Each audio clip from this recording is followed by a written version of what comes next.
Over the weekend, Jay Powell was in Jackson Hole auditioning for his job after he's done being Fed governor. You know, don't forget, a banker friend of mine made this point to me, and I think it's a salient one.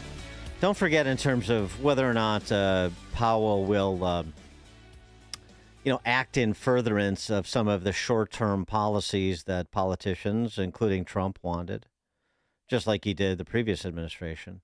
Don't forget that, these guys are probably, especially in Jay Powell's position, because I don't think he's extraordinarily wealthy, they're looking for their next gig on Wall Street after they get done being Fed governor. And they want to maintain relationships so that a big bank will put their name on a door and pay them a lot of money to, host lunches and give speeches and whatnot. So never lose, the idea that all these people in positions of authority in government have an eye towards being a lobbyist. That's an obvious one, but an eye towards, the next thing, their speakers' fees, the boards they want to sit on, the gigs they want coming out of their positions in their particular sector of alleged expertise. And Jay Powell is no exception, I suspect. So it wasn't surprising to hear him say, essentially, if you can pierce the economic ease, that, rate cut is in the offing, probably next month. Take a listen. Of course, we cannot take the stability of inflation expectations for granted. Come what may, we will not allow a one-time increase in the price level to become an ongoing inflation problem. So, putting the pieces together, what are the implications for monetary policy? In the near term, risks to inflation are tilted to the upside and risks to employment to the downside, a challenging situation.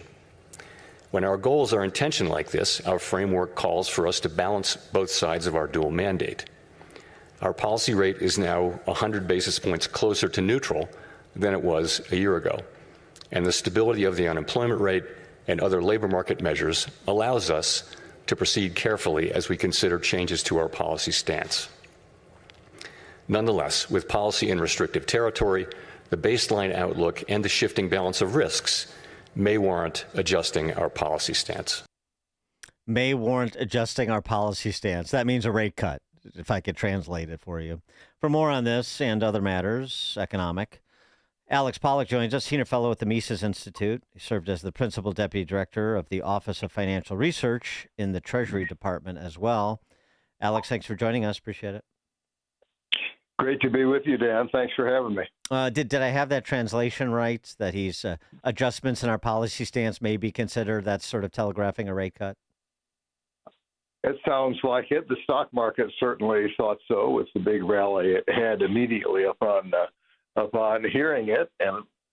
And as always, as Jay Powell himself has honestly and very impressively said, they don't really know what's right.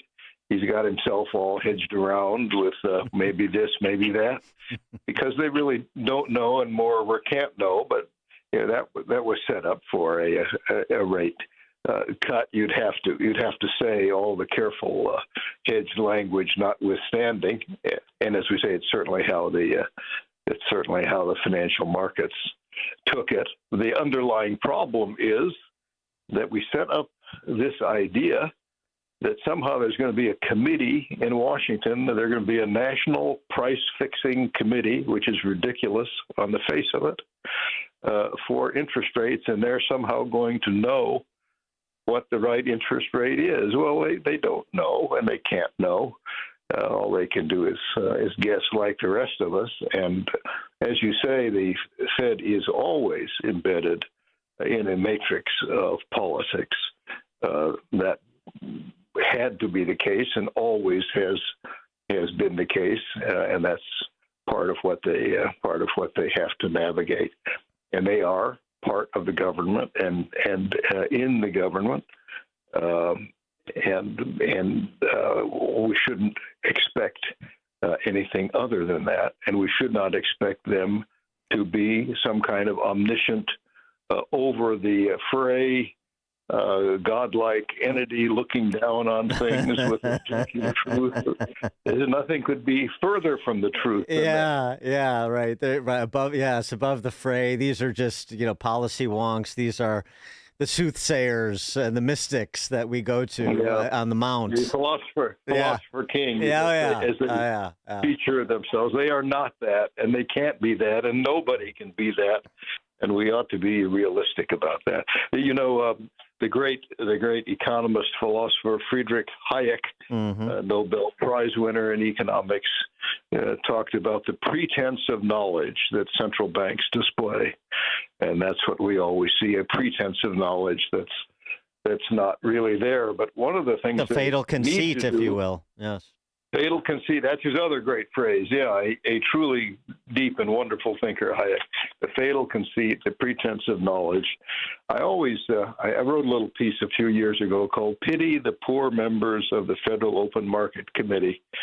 They, in their heart of hearts, they must know that they don't really know what to do, but they're forced in the public eye to go through this show, and the show must go on. Yeah, and they have to pretend to know that they know what they're doing.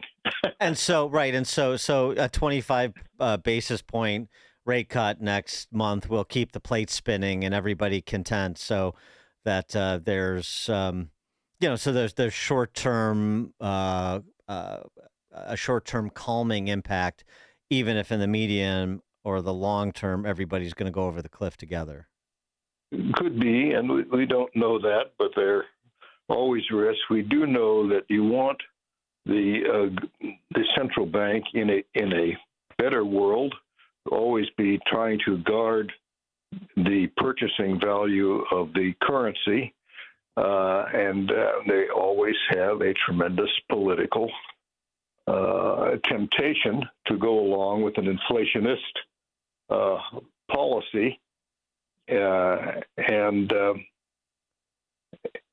that's just a natural part of it that needs to be guarded against as well as we can. But we know that all paper currencies tend to depreciate over time, and the Fed's actual promise, which is outrageous in my opinion, is they promise to depreciate the currency forever at 2% per year. Mm-hmm. And then they say, well, we don't have enough inflation. We don't have enough inflation. You have to get it up to 2%.